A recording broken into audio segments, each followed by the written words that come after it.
Señoras y señores, muy buenas tardes a todos. Espero que estén excelentemente bien una vez más aquí, un jueves más aquí en A Doble Nudo.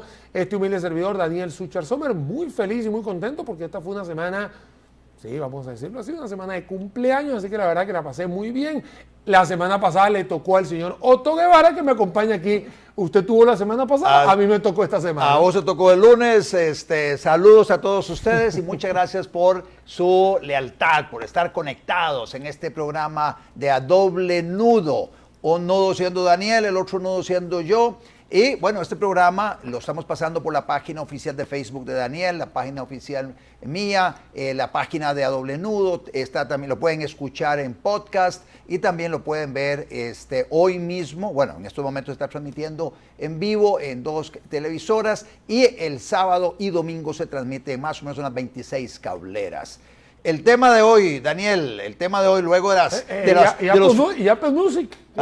Sí, por el podcast con Apple Music y Spotify. Hay que saber una cosa, aquí hay todas las herramientas, todas las alternativas para que usted no se pierda el programa Doble Nudo, porque si no lo está viendo en vivo, lo puede ver en diferido, si no lo está viendo en diferido, lo puede ver, lo puede poner un poquito más, un poquito menos, cuando está corriendo, cuando está hablando, cuando está comiendo, usted puede verlo donde quiera, a la hora que usted quiera. Nosotros no le vamos a poner ningún precio justo, ni le vamos a poner un control a usted, que es el tema de hoy, señoras y señores. Precio justo, controles de precio, controles de cambio, también es otro tema claro. que existe, y eso es el programa que vamos a estar llevándole en esta semana, Otto. Y es que usualmente cuando se habla de control, lo primero que pasa es descontrol.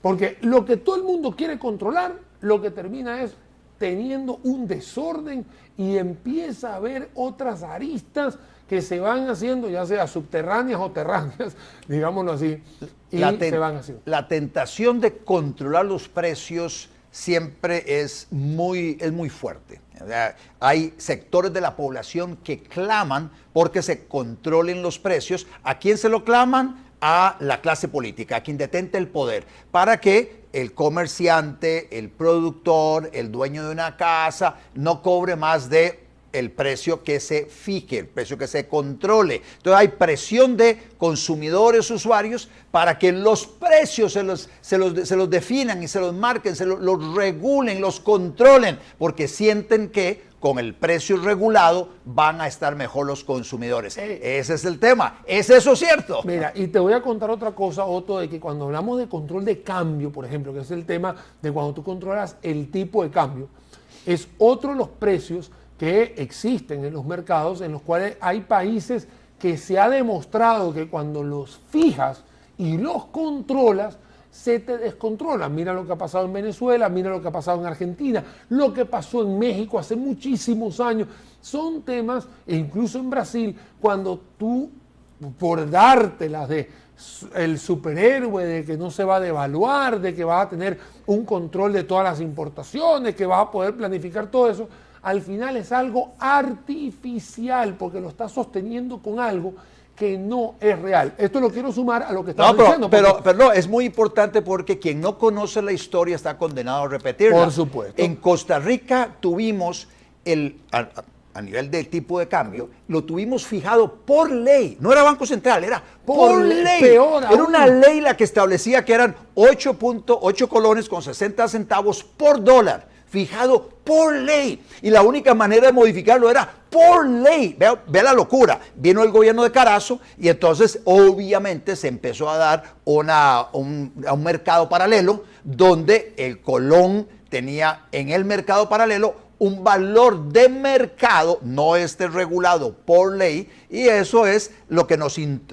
está introduciendo a este tema del control de precios, porque también en los 80s casi todos los bienes y servicios de Costa Rica tenían el precio regulado. Y en el Ministerio de Economía, Industria y Comercio había una policía que andaba en los establecimientos viendo a ver si cobraban el precio que se estableció por ley. Ahí es donde tú te empiezas a dar cuenta que se vienen germinando también otras opciones que se les llama el mercado negro. Por eso es que en el tema de tipo de cambio, el mercado negro pulula por todos estos países donde existen estos controles. Y el mejor ejemplo que te puedo dar, Otto, y a todos ustedes, es la gran cantidad de dólares perdón, etiquetas de dólar en Argentina. Ahora hay un dólar Qatar, hay un dólar blue, hay un dólar tradicional, hay un dólar... Entonces te vuelves loco, no sabes qué. Para que se hagan una idea, para la persona que va a ir al Mundial de Qatar, tiene un dólar preferencial, que es diferente al dólar que está en la calle, que es el dólar que está digamos, en el Banco Central. Hay dólares para medicinas, hay dólares para... Entonces te vuelves loco.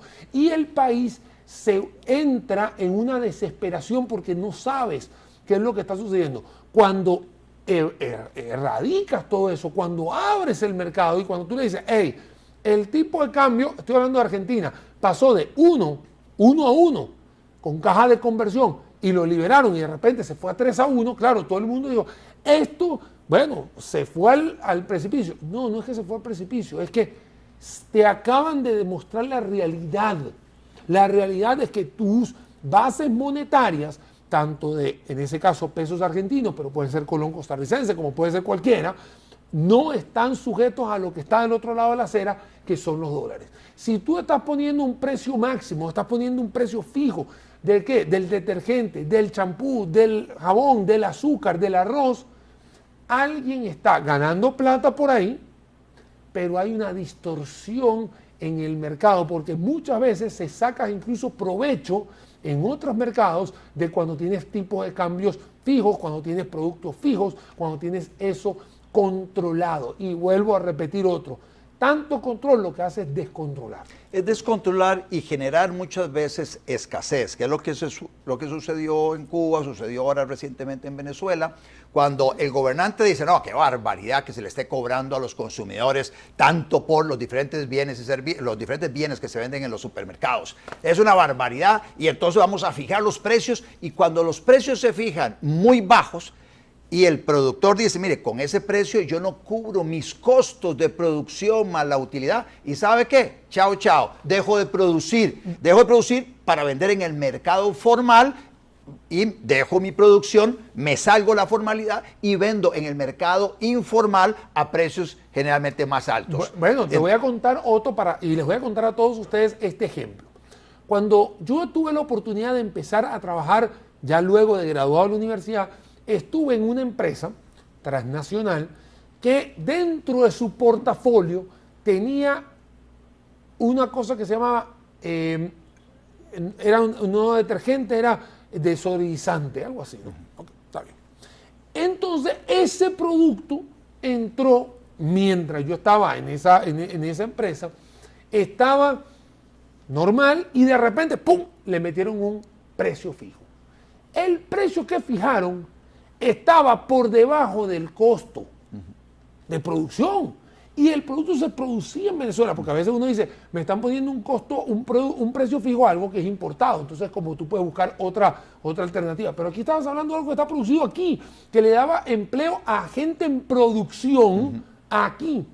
Bueno, ¿qué decisión tomaron? Señores, este producto en sus 4 presentaciones, sí, lavanda, floral, no sé qué, sí, se va.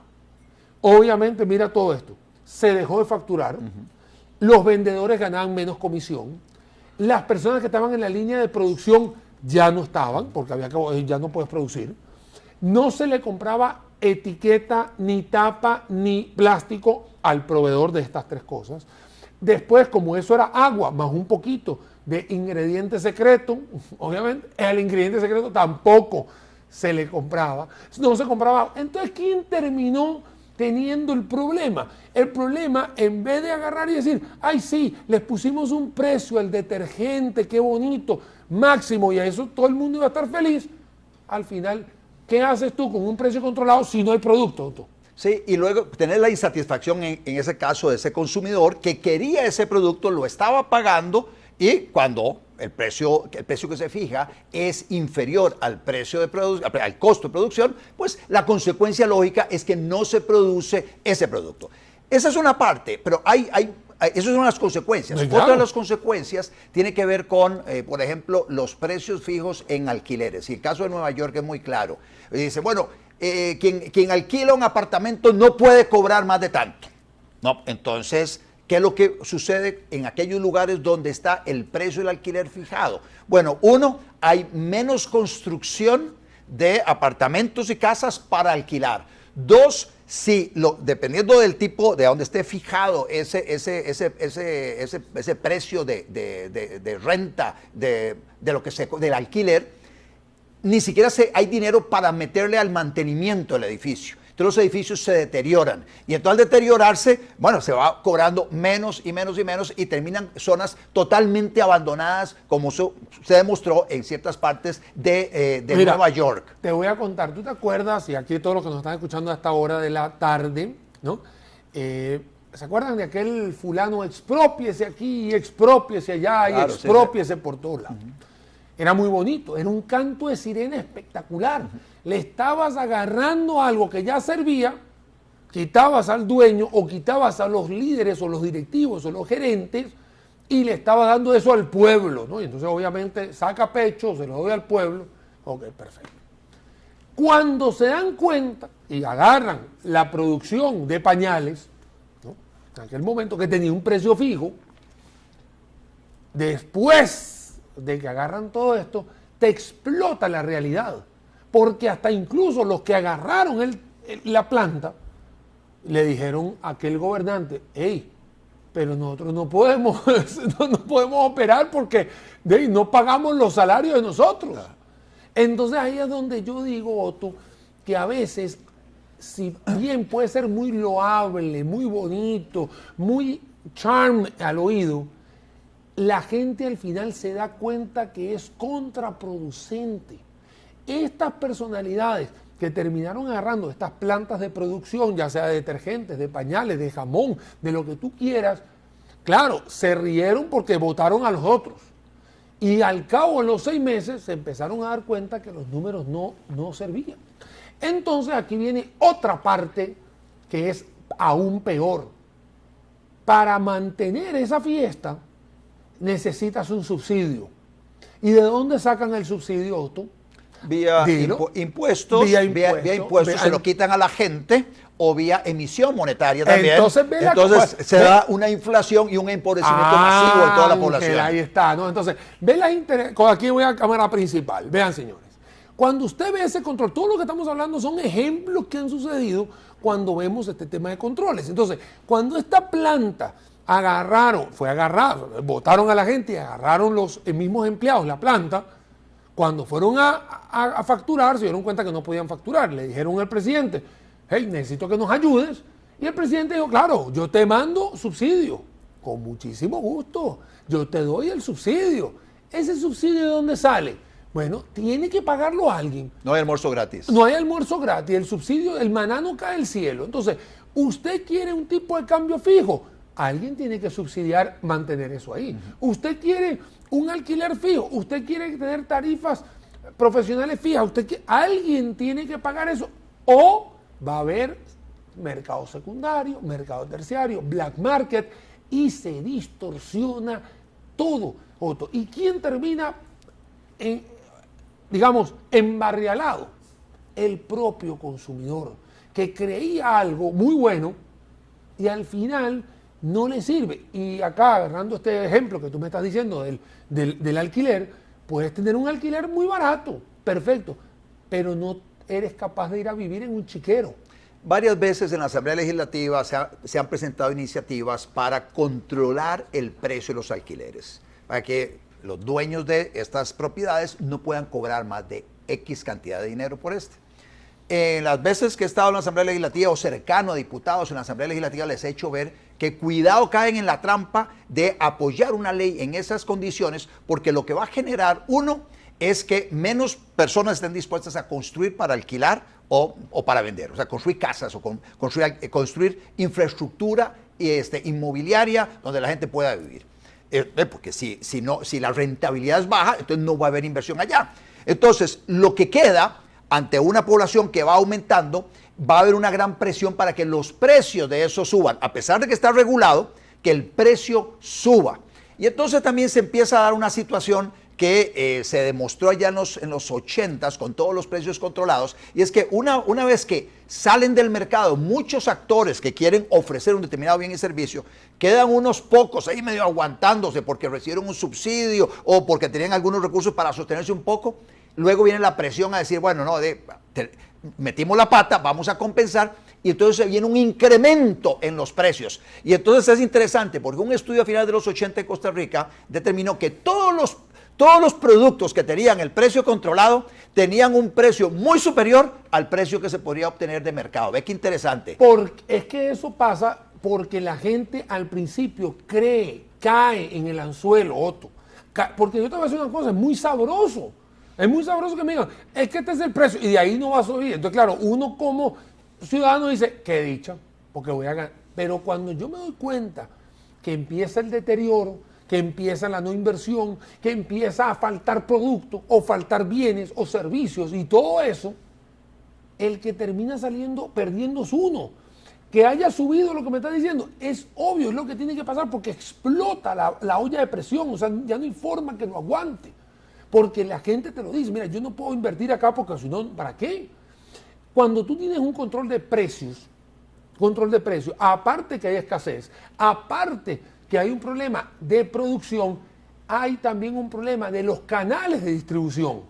Porque si bien hay alguien que tenía que producir, hay alguien que tiene la plataforma, llámese un supermercado independiente, o sea que cuando el supermercado independiente, a diferencia de un supermercado cadena, vamos a decir que este segundo es más robusto, puede estar siendo un apéndice de un headquarter en otro lugar del mundo, etc. Pero el supermercado independiente, el PYME, que es el 92% del parque industrial en Costa Rica, también se muere. Se muere el PYME. Ese muchacho o la muchacha se muere, no puede hacer nada. Entonces, porque no tiene producto para poder ofrecer. Es ahí también. De hecho, hace poco, Otto, no sé si te acuerdas, ya va. Ahí Anita me acaba de decir, Daniel, estás muy feliz con el cumpleaños. Sí, ya sé. Vamos a la pausa, doble nudo. Ya me agarraron aquí, jalaron el aire. Ajá. Pausa, volvemos.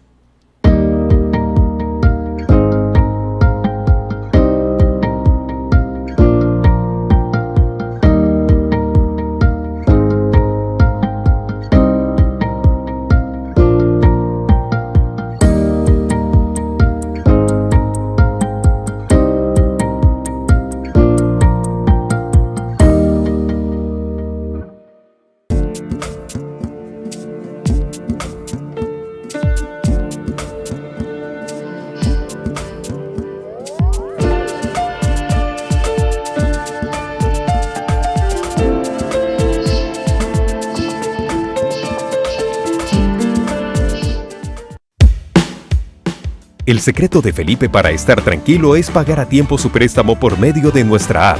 Con tu cuota al día tenés más de 30 coberturas en tus asistencias y seguros.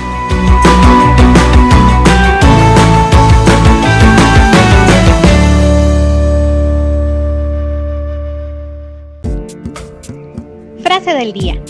Cuando el saqueo es organizado por ley para ganancia de los que hacen la ley, todas las clases saqueadas tratan de entrar de alguna manera, de forma pacífica o revolucionaria, en la elaboración de leyes. Frederick Bastiat. Señoras y señores, estamos de nuevo aquí en A Doble Nudo. Estamos hablando sobre precios fijos, precios controlados y bueno, y obviamente todas las consecuencias que puede tener en un país. Y bueno, acá en Costa Rica ya iremos deshilachando un poco este tema. Otto, estábamos hablando del tema de que puede haber escasez, de que está el tema de las pymes y que obviamente esto trae como consecuencia también menor producción, menor reactivación económica. Entonces es ahí donde tú tienes también problemas a la hora de buscar esto. Te quería contar antes de la pausa, ¿no? Antes que Anita me llamara la atención, y es que por ahí estaba un tema, no sé si te acordás, de una iniciativa de regular, de controlar los márgenes de ganancia de las medicinas. ¿Te acordás? No, y todavía sigue en la Asamblea Legislativa. Así es. Entonces, yo tuve la oportunidad de ser entrevistado varias veces. De hecho, tuve también la oportunidad de confrontar, digamos, con todo respeto. Yo le decía, usted va a poner un máximo de 30% desde el importador hasta el último. ¿Y el distribuidor cuánto se lleva? No, 20%. Y usted le va a dar 10% a la farmacia. No sé en qué cabeza cabe, ¿no? Poner algo así, me gustaría preguntarle a los farmacéuticos, ya se los hice, ya se los Ajá. pregunté a los de la farmacia. Entonces, la esencia es, ¿vas a controlar qué? Algo para llamar la atención, para que tengas unas redes sociales benevolentes, porque te van a apoyar, pero al final va a haber escasez de medicamentos. Porque esa es la consecuencia inmediata. Ah. Un precio controlado, un precio fijado va a generar de inmediato escasez de medicamentos. Pero ve qué interesante, en ese proyecto que establece que en esa línea de distribución el importador se va a ganar tanto, el mayorista se va a ganar tanto y el detallista se va a ganar tanto. En fin, ahí hay varios intermediarios y se establece cuánto es la utilidad que podría tener como máximo y repartido entre ellos. ¿Qué supone, a ver, cuando eso se establece una ley, qué supone, digamos, debe ser la acción del Estado para garantizar eso? Bueno, tiene que empezar a meterse en cada una de esas, en esa industria con policía para determinar si efectivamente aquel está ganando lo que tiene que estar ganando, este otro está ganando lo que tiene que estar ganando. Tiene que pedir información porque normalmente son márgenes de utilidad restando todos los gastos operativos. Hay ciertos gastos que te van a aceptar, otros no. Es un enredo del carajo, se requiere un ejército de funcionarios para ir a supervisar eso sin ningún resultado, porque no hay manera que eso se pueda controlar. Entonces lo que vamos a tener es un desperdicio de recursos, una policía del Ministerio de Economía, que es la policía de precios, la policía de márgenes de comercialización. ¿Y tú crees que no existe? Existe, Okay, existe, bueno, en la historia hay muchos ejemplos, pero también existe hoy todavía en Costa Rica. Yo tuve la oportunidad de ver varios, en mayúscula, allanamientos de policías de precio en Venezuela. Es horrible, Otto, es horrible, es una experiencia horrible. Porque te llega un funcionario, bueno, en este caso militares, te llega un funcionario con 4 o 5 tipos armados hasta los dientes, ¿no? Como si tú tuvieses robado algo. Y robado estamos hablando mayúsculo, ¿no? Sí, O sea, sí. ¿no? Y te llegan con que me dan la lista. No puedes, aquí cierran el establecimiento, empiezan.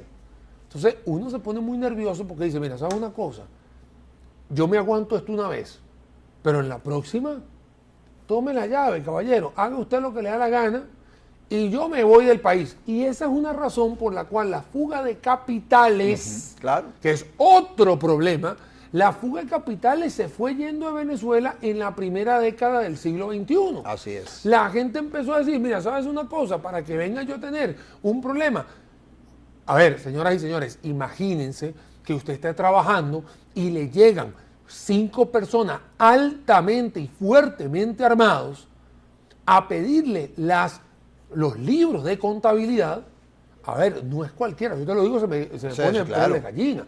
O sea, si tú, como si tú hubieses sido un narcotraficante, ¿no? En un establecimiento que está abierto al público, que tiene su horario, que está tranquilo, que está pagando sus impuestos y que te lleguen con todo eso, es muy complicado. Y para determinar si estabas ofreciendo un producto a un precio superior al que el gobernante te autorizó a ofrecer. ¿Ves? No le estás robando nada a nadie. Es, mire, yo tengo esto, yo por esto cobro, no sé, 1,000 colones. Vos ves si me lo pagás o no me lo pagás. Pero bueno, aquí no me están, o sea, me están mandando a la cárcel por ofrecer algo por un precio que no se corresponde con el precio que definió la autoridad. Ustedes dirán, Daniel está loco. No, no estoy loco. Porque hay otro cómplice que es peor aún, Otto. Esto, te digo, ponte que te llegan los 4 tipos, ¿no? Fuertemente armados. Y detrás venía la televisora nacional para sacártelo en televisión nacional. Ajá. ¿Tú te imaginas, Otto, lo que puede sentir un pequeño y mediano empresario que está tratando de levantar lo que pueda y le traigan estos 4 especímenes más televisión nacional, diciéndote en televisión nacional, este señor a doble nudo está haciendo esto y estamos en vivo? Se está aprovechando los consumidores, los está turuzando con precios, es un especulador, etcétera. Ok, ¿qué pasó? Todo el mundo feliz, ¿no? Todo el mundo con la excitación de que echaron a perder, que descubrieron esto y todo el mundo detrás del televisor muy muerto de risa. ¿Qué pasó años después? ¿Qué pasó años después? El que estaba muerto de risa, ahí está en el Darién, tratando de salir de Venezuela. Ahí está la cosa. Entonces, cuando yo les comento esto, que uno pudiera decir, pucha, Daniel, nos está hablando mucho de Venezuela. Bueno, es que pasó en Venezuela, pasó en Nicaragua, pasó en algún momento en Argentina, pasó en o sea, Rusia, en todos Rusia. los países soviéticos, en la historia de la humanidad ha pasado miles de veces. Entonces, cuando uno busca este tema de control de precios, la única forma de que reaccione la gente es mostrándole esto. Sí. Porque la gente cree que es mentira. Y es un ejemplo del barrio, es un ejemplo además muy contemporáneo. Ah, sí, claro. Acaba de pasar. Y la consecuencia de ese control de precios es, por un lado, sí, el encarecimiento de productos, escasez de productos por un lado, encarecimiento, mercado paralelo, mercado negro, informal, lo que fuera. Y luego también la reducción del parque empresarial, que esa es una pérdida muy importante de la sociedad venezolana, donde un montón de personas emprendedoras con grandes habilidades y todo, terminaron diciendo, yo aquí yo no voy a producir y me voy a producir a otro país. Mira, una de las cosas que ha sucedido en la primera década del 2020, de los 2000, ¿no? Es que el mejor ministro de Economía que ha tenido Panamá fue Hugo Chávez. Sí, claro. Entonces, claro, uno se puede decir, uno me río, que es verdad. La gente busca resguardar su capital porque el capital es lo primero que sale. Así La es. persona sale después. O sea, uno resguarda el dinero y después uno dice, ok, ¿sabes una cosa? Voy viendo cómo vivo y si no me voy. Entonces, ¿qué pasa? Que uno agarra y dice, ok, Venezuela, ¿qué tengo al lado? Colombia. Colombia tiene una legislación en la cual no conviven dólares con pesos colombianos todos los días. No es tan fácil moverlos. Entonces, la otra jurisdicción, ¿cuál es? Te vas para Estados Unidos. Entonces, Estados Unidos tiene leyes mucho más severas para entrar. Entonces, uno dice, ¿sabes una cosa? Me fui para Panamá. Mucha gente agarró, llegó, se nutrió el mercado panameño, el sistema financiero panameño se oxigenó. Obviamente ese oxígeno lo que hizo fue que se inyectó a nivel de capital, obviamente todo lo que conocemos en Panamá, y mucha gente creía que esto era el cuento del lobo. En Costa Rica, ahora sí vamos a entrar a Costa Rica para que la gente diga, bueno, en Costa Rica hemos visto algunos conatos, Otto, de precios fijos. Y estos precios fijos han conllevado a mercados negros. ¿Dónde? El tema de las tarifas mínimas, que eso tiene unos días que ha dado vuelta. De las tarifas de servicios profesionales, el gobierno toma la decisión, gobierno, mediante ley, mediante decreto, o los mismos colegios profesionales, es decir, nadie de los que está en estas profesiones puede brindar sus servicios profesionales en menos de tanto. Entonces aquí es un control de precio hacia un mínimo, se establece un mínimo. El máximo no, es el mínimo. Entonces, pero es que el mínimo es muy alto. El mínimo es muy alto. Es como el mismo salario mínimo. Aquí en Costa Rica hay un salario mínimo. En Estados Unidos es un único salario, que hay un salario mínimo para muchas categorías salariales. Y entonces todos los años y todos los semestres hay esa discusión sobre cuánto se incrementa el salario, etcétera. En el sector público todavía es mucho más variado el tema. Entonces, y hay una gran discusión sobre el tema del salario mínimo. Claro, por supuesto. O sea, en Estados Unidos hay pensadores liberales que dicen que el salario mínimo, si se establece muy alto, lo que hace es excluir del mercado laboral formal a los más jóvenes, a las personas sin experiencia e inclusive personas que por razones de su etnia los marginan el mercado laboral. Latinos, afroamericanos y los jóvenes quedan por fuera. Si el salario mínimo lo establece muy alto, entonces el empresario dice, ¿a cuenta de qué voy a pagar yo a unas personas sin experiencia, sin conocimientos? Mejor me contrato con este salario a alguien que sí tiene esa experiencia. Te voy a contar, ayer miércoles, yo tuve la oportunidad de ser entrevistado en un canal de televisión acá sobre esta iniciativa del 6% de aumento del salario mínimo. ¿Cómo no? Entonces me preguntaron, y la periodista me pregunta, Daniel, si eso está bien y por qué está muy debajo de la inflación. Entonces yo agarré y le expliqué, ¿no? A ver. El tema del salario mínimo, si bien la inflación es el número de referencia, tú no puedes ir de una vez a estrangular al empresario. ¿Por qué? Porque si usted es una persona que tiene una soda, usted es la dueña de la soda, y usted tiene 3 colaboradores, y a los colaboradores les paga salario mínimo, ¿no? Y usted le aumenta un 12, 13% salario mínimo, donde la persona de la soda tiene aumentos de arroz, de frijoles, de todo, ella dice, mira, y tampoco puedo subir el precio. Yo estoy estrangulando a la propia persona de la soda, al empresario. Lo que pasa es que a veces creemos que el empresario es el mayúsculo, el que tiene millones de dólares. A ver, el empresario es el más chiquitito al más grande. Entonces, si usted aumenta de una vez el 12, ahoga al empresario y se queda el empresario así, bueno, mejor no, aquí, y dice, ¿sabe una cosa? Mejor cierro, porque yo no puedo pagar esto. ¿Quién sale perdiendo? El empleado, que se quedó sin trabajo, porque tenía o 6 o nada. Yo prefiero tener un aumento y que poco a poco se va a ir buscando un equilibrio en la economía y eso hay que darle tiempo. Por eso es la razón de que si la inflación está en 12, tú no puedes hacer un aumento de salario mínimo de una vez a 12, porque tienes un shock completo entre los gastos operativos y los gastos financieros y los gastos administrativos. Sí, suena muy tentador llegar y decir, bueno, subamos el salario mínimo, que también estuvieron en la Asamblea Legislativa pasada y antepasada con un proyecto de ley, inclusive para darle mucho músculo al Ministerio de Trabajo para sancionar a aquellos empleadores, aquellos patronos que no pagaban supuestamente un salario mínimo. Y decían que si se respetara el salario mínimo, se reducía la pobreza en no sé cuántos puntos porcentuales, decían ellos. Yo les decía, en aquella época, para oponerme, les decía, mire, hagamos el siguiente ejercicio. ¿Ustedes creen que subiendo el salario mínimo a una suma X, 500,000 colones al mes, subámoslo ahí, nadie puede ganar menos de 500,000 colones al mes? ¿Ustedes creen que la economía funcionaría de esa manera? Objetivamente. Y ahí empezaban obliga a la señora de la soda a pagarle 500,000 pesos a cada colaborador. Va a ver que ni siquiera abre la soda. Entonces empezamos a entrar en la discusión sobre los salarios reales. Aquí lo que hay que hacer es mejorar las condiciones para que haya más inversión en Costa Rica de todo tamaño, desde la más chiquitica hasta la más grande. Entonces, cuando va creciendo la producción, yo como pequeño empresario veo que tenés vos un colaborador muy bueno, yo voy a tentarlo para ver de qué manera se viene a trabajar conmigo. Y yo, bueno, ¿cuánto te están pagando? No, me están pagando tanto la hora o tanto el día. Venite para acá, yo te pago un poco más. Y yo te doy además, yo te doy tal vez la posibilidad de cuidarte el carajito. O te doy transporte. Sí. Empiezan ese pulso se da entre las diferentes empresas cuando tenés una economía creciendo. Entonces lo que hay que hacer es remover obstáculos para que entonces haya mucha oferta, mucha empresa creándose y mucha demanda del mercado laboral. Es por esa razón que estamos explicando hoy en este doble nudo temas de controles de precios para que se den cuenta que no es solamente el precio, sino todas las aristas. Pausa, volvemos aquí a Doble Nudo. El secreto de Felipe para estar tranquilo es pagar a tiempo su préstamo por medio de nuestra app. Con tu cuota al día tenés más de 30 coberturas en tus asistencias y seguros.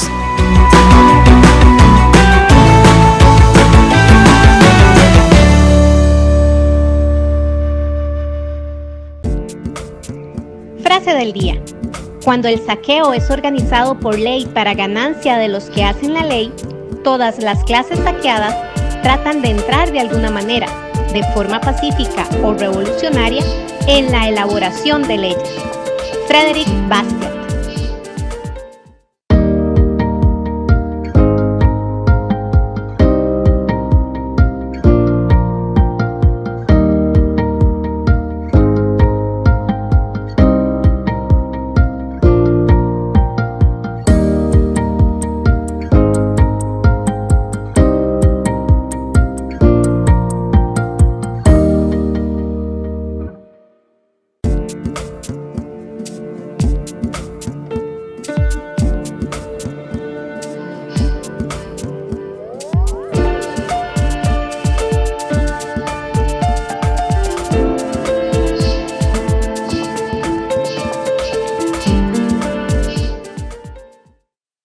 Acá estamos en A Doble Nudo, tercer bloque del programa, un programa que estamos destinándolo al análisis del control de precio. Hemos hablado de control de cambio, precios fijos, precios máximos, precios mínimos.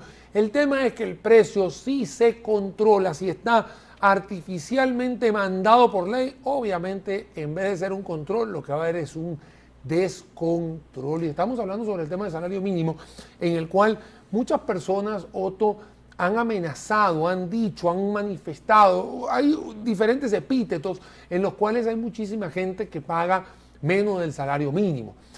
A ver, yo estoy seguro, Otto, que así como hay 100 cerebros, hay un descerebrado. O sea, siempre hay alguien que se quiere salir de la norma.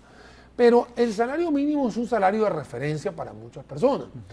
El salario mínimo usualmente está destinado a que usted, si tiene dos salarios, salario mínimo y medio, puede llegar a tener su canasta básica completa. Digamos, esa es más o menos la relación, 1,5 veces el salario mínimo. Eso quiere decir que una persona es cabeza de hogar, la otra persona que lo acompaña trabaja medio tiempo y entre esas dos personas hacen la canasta y media y pueden suplir básicamente las necesidades básicas de una familia. Hay gente, Otto, que siempre habla de que el salario mínimo debería ser más alto. Perfecto, sí, yo también, a mí me encantaría que el salario mínimo fuera más alto. Pero es que usted no puede agarrar de buenas a primeras y decir, es que el salario mínimo es 500.000 colones, lo estabas mencionando anteriormente. Porque existe del otro lado de la ecuación el inversionista que tiene que colocar un precio de su bien o de su servicio para que aguas abajo pueda pagar los 500.000. Aquí nadie, en su sano juicio, va a decir, sí, está bien, yo tengo 7 empleados, les pago todos un salario alto, sin haber sacado la conclusión de cuánto va a ser la frecuencia o rotación de su producto o de su servicio. Y es ahí donde caemos en el tema de lo de la soda, el restaurantito, el tema del mini super, el tema de la pulpería, el taller mecánico, ¿me entiendes? Que por ahí nosotros estuvimos hablando de los talleres mecánicos, un aporte mínimo que no te da para absolutamente nada. Entonces el tipo está muerto. Es ahí la importancia de entender por qué debería haber una competencia sana. No me acuerdo, Otto, si acá en algún momento de la historia, porque de aquí del 2005 para acá, que he estado yo acá, he visto la Coprocom, pero anteriormente ha habido algo que haya reventado o algo así. Mira, es interesante porque yo llevé un curso en la Facultad de Derecho que se llamaba el control de precios en Costa Rica. Estamos hablando de 85, eso fue en el 84 más o menos. Había mucho control de precios en Costa Rica, en los 80, como decía, pero ya en el 90, gobierno de Rafael Ángel Calderón con Gonzalo Fajardo, que de Dios goce, en Ministerio de Economía, se hicieron estos estudios y se determinó que los productos con precio controlado tenían un precio de mercado superior, tenía un precio superior al precio de mercado de esos mismos bienes y servicios comparado en diferentes países. Entonces, quitaron los controles de precios y los precios de esos productos bajaron. Eso quedó dando vueltas allá, empezó ya el tema del libre comercio, empezamos el Tratado de Libre Comercio con México y ya para el periodo 94-98 se tomó la decisión de reformar la Constitución y los legisladores en aquella época dijeron, estamos convencidos que la competencia es la mejor manera de beneficiar a los consumidores. ¿En qué año fue eso, disculpa? En 96, y se creó también en 96 la ley de defensa efectiva del consumidor, la ley de promoción de la competencia y defensa efectiva del consumidor, se aprobó en el 96. Qué interesante, porque en el 2006 fue el referéndum del TLC. 2007, octubre de 2007.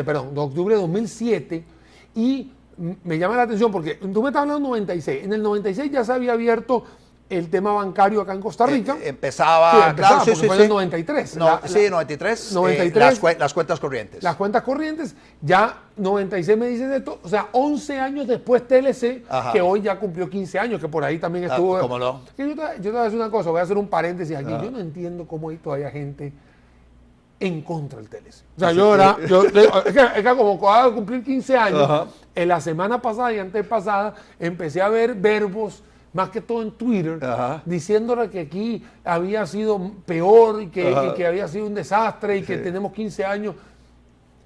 Yo me quedé, te digo, Otto, mira, respirando hondo. Pues respirando hondo, porque yo dije, mira, espero que no esté tuiteando, espero que no esté tuiteando con una de las dos operadoras nuevas, ¿no?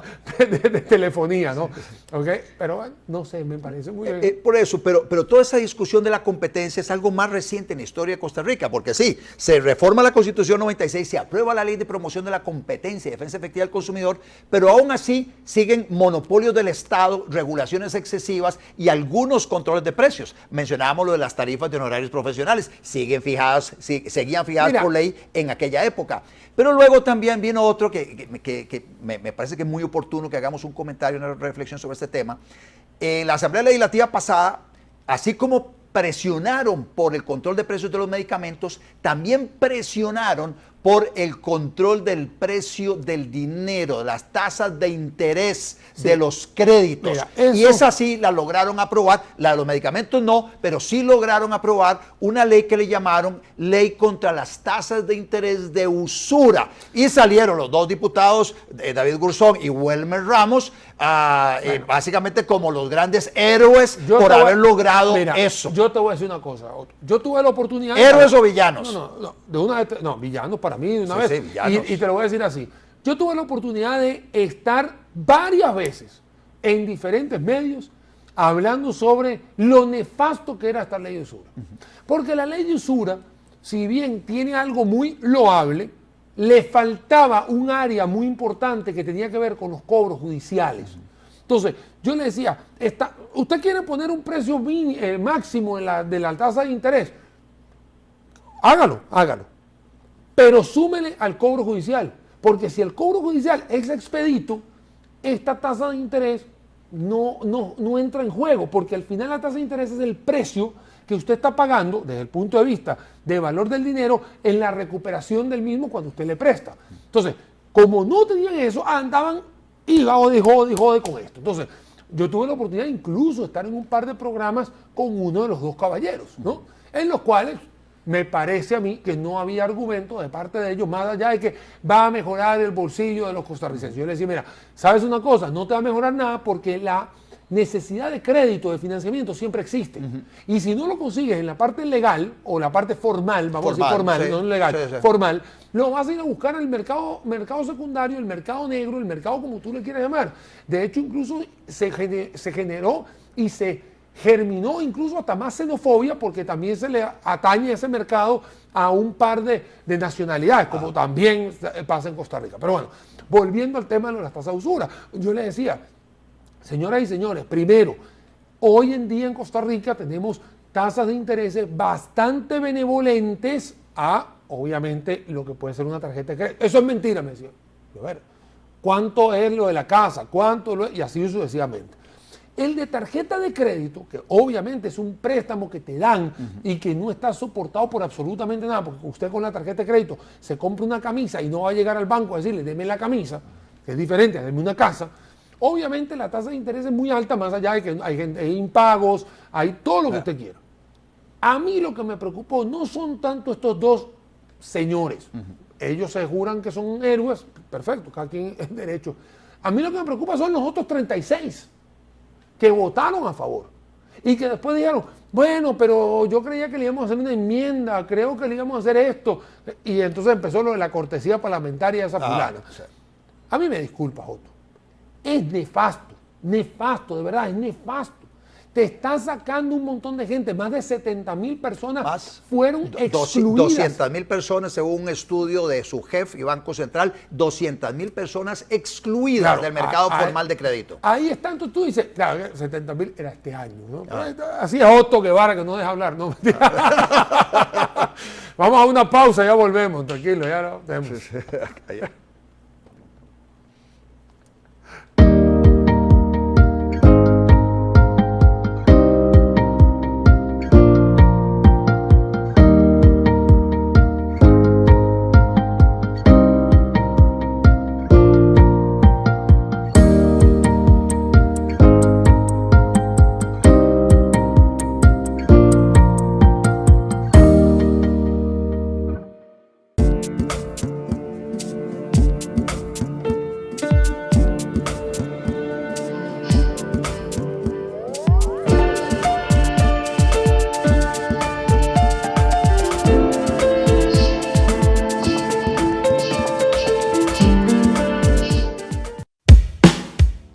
El secreto de Felipe para estar tranquilo es pagar a tiempo su préstamo por medio de nuestra app. Con tu cuota al día tenés más de 30 coberturas en tus asistencias y seguros.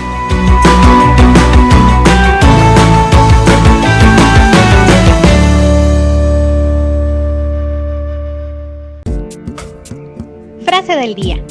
Cuando el saqueo es organizado por ley para ganancia de los que hacen la ley, Todas las clases saqueadas tratan de entrar de alguna manera, de forma pacífica o revolucionaria, en la elaboración de leyes. Frederick Bastiat. Señoras y señores, cuarto bloque a doble nudo. Ya no hablo más. Nos vieran en la regañada que me dio aquí el señor Otto Guevara. Así que sabe una cosa, pónchenle cámara al señor. 200,000 personas fueron excluidas. Yo decía 70,000, que era solo este año. Pero me regañaron. Pero sabes una cosa, Otto, con que haya habido una persona excluida, una, 2, 3, 4, la que tú quieras, se estaba avisando y se les avisó 1000 veces. Esta ley es nefasta. Y no solamente nefasta desde el punto de vista de financiamiento del banco o de la cooperativa o de la mutual, también de lugares comerciales en los cuales empezaron a frotarse las manos el sector informal y con mucho gusto te clavo 10%. Mensual, sí, quincenal, semanal, diarios más. Yo conozco casos de personas que pagan más o menos un 500% anual de intereses y tiene que pagar o sí, porque lo que está respondiendo por ese crédito es su integridad física, la integridad física de los miembros de su familia, es el perrito. O sea, estamos hablando ya de grupos delictivos, pero que no por el hecho de que usted haya fijado una tasa de interés, eso iba a desaparecer. Todo lo contrario, aumentó dramáticamente lo que es el préstamo gota a gota y ese préstamo extorsivo. Era muy sencillo lo que había que hacer y así como vos ibas a programas también a hablar en contra de la ley de tasas de usura, yo también lo hacía desde otra óptica. Yo decía, mire, ¿por qué no cogemos el espíritu de la Constitución de promover la competencia? Hoy tenemos varios actores en la intermediación financiera, pero hay muchas distorsiones. Emparejemos la cancha, bajemos los costos de operación de los intermediarios financieros, quitemos el tema ¿cómo se llama? Esta garantía del Estado a los bancos del Estado, quitemos cargas para fiscales, bajemos las barreras legales y de capital de entrada a la intermediación financiera para que puedan haber más actores. Si hay más actores, reduzcamos el encaje mínimo legal, etcétera. Si hay más actores con menores costos de operación, usted va a tener se van a matar por conseguir la mayor cantidad de clientes bajando sus tasas de interés. Pero tienes un tipo muy grande, que es el que manda en este país, ¿no? Que es el banco más grande del país, que obviamente él es el que follow the leader, ¿no? O sea, él es el líder y que tiene una intermediación bastante grande. Y no tengo te referías al Banco Nacional también. Pero Ojo, Banco Popular también, es uno grandísimo. Pero además ellos estaban con ese montón de dinero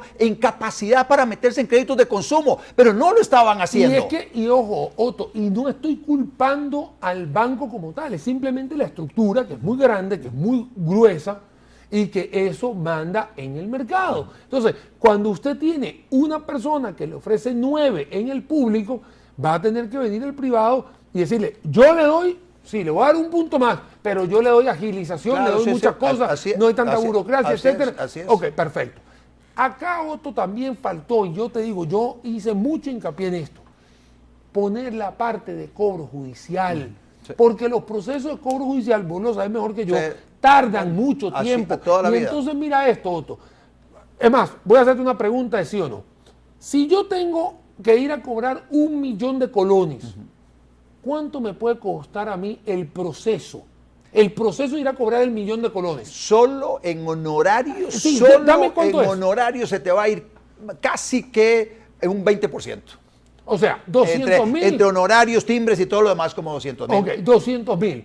Más que tengo, que obviamente no lo voy a cobrar al día siguiente, voy a tener un proceso de pérdida de valores del tiempo del dinero. Así es. Más que tienes que hacer el llamado de que, hey, págueme, porque estás costo- pagando un el call costo center administrativo del cobro, así es. Entonces, en vez de ir a cobrar el 1.000.000, porque lo cobraste, al final terminas teniendo una ganancia muy poca.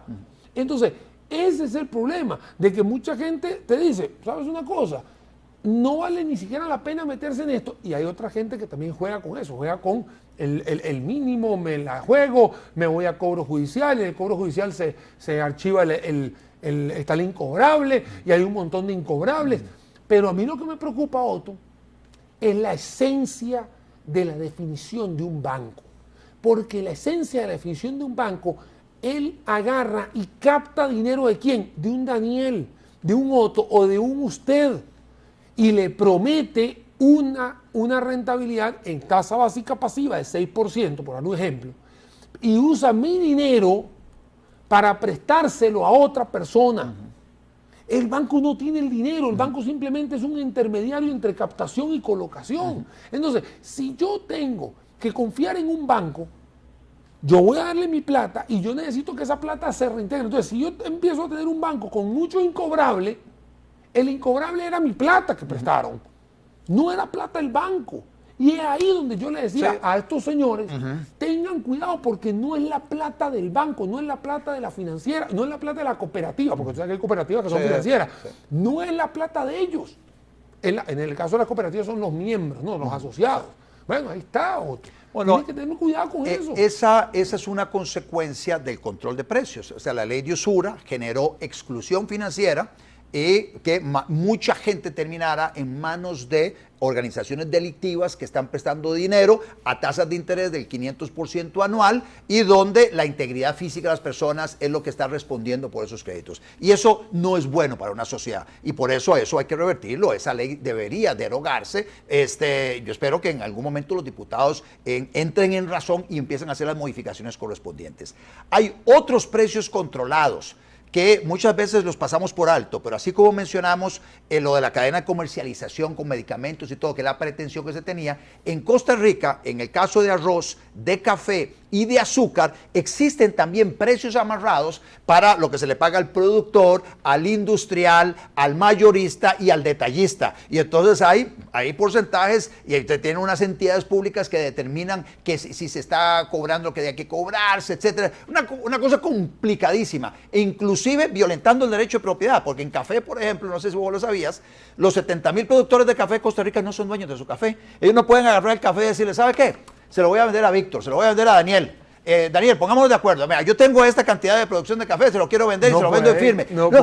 Me están prohibiendo hacerlo, se lo tengo que entregar a un beneficiador y luego ahí va, lo procesa, lo exportan y luego viene la liquidación ahí para abajo y me dan, bueno, yo lo que logré por su café fue tanto, tome la liquidación. Es una locura lo que está pasando por, nuevamente, regulaciones y trabas que afectan derechos de propiedad, pero afectan también la fijación de precios. A mí me preocupa mucho porque a veces, o sea, que el humano, después de tanto tiempo en una situación, se acostumbra a la situación. Entonces, voy a volver a donde empezamos, porque ya estamos terminando el programa. ¿Qué le pasa al venezolano que se queda? Al cubano que se queda. Él cree que todo está bien. Él cree que todo está bien. O sea, como no ha salido, como no ha visto, o como lo que está viendo se lo cuentan, pero él cree que eso es mentira, que existen lugares públicos que puedes caminar y que puedes ir a un anaquel y hay un montón de... Y como se lo cuentan, eso debe ser mentira, se acostumbra. Y no solamente que se acostumbra, sino que nunca tiene esa iniciativa de buscar algo mejor. Y ahí está el problema también de controles de precios. Cuando controlas los medios de comunicación, cuando controlas la forma de vestimenta, ahora que está el tema de los iraníes, de las muchachas, ¿cómo no? Ve esto, hasta que no mataron a una y ya empezó todo el mundo pero sí se podía, se podía hacer, sí se pueden hacer las cosas. Lo que pasa es que mucha gente le tiene miedo a la libertad, el miedo a la competencia. Es ahí donde yo creo, Otto, y me parece que es algo fundamental, que el gobierno de turno de un país, Costa Rica, tiene que fomentar toda la plataforma para que la gente pueda competir sin ningún nudo, aunque hoy estamos en a doble nudo. Sí, y esa es la conclusión del programa de hoy, es la promoción de la competencia, la eliminación de todos los obstáculos para el comercio, lo que va a hacer que los consumidores estemos mejor. Eso es lo que deben hacer los gobernantes, garantizar eso, que nos podamos relacionar libremente los unos con los otros, básicamente definiendo cosa y precio de lo que estamos haciendo. Los gobernantes quedándose al margen de eso. Y eso permite la fijación de precios de mercado. Y el precio de mercado es información valiosísima para determinar si alguien produce o no produce algo, o para determinar si alguien consume o no consume algo. Por eso es que el precio tiene que ser totalmente libre. Así como usted es libre para estar en este programa este jueves y todos los jueves en A Doble Nudo. Llegamos al final de por supuesto. Otto Guevara, muchas gracias. Bueno, listo. Nos vemos el próximo jueves, si Dios quiere. y espero que hayan disfrutado muchísimo de este doble nudo sobre el tema de control de precios y el consumidor, cómo nos afecta o no cuando nos controlan los precios. Muchas gracias. Chao.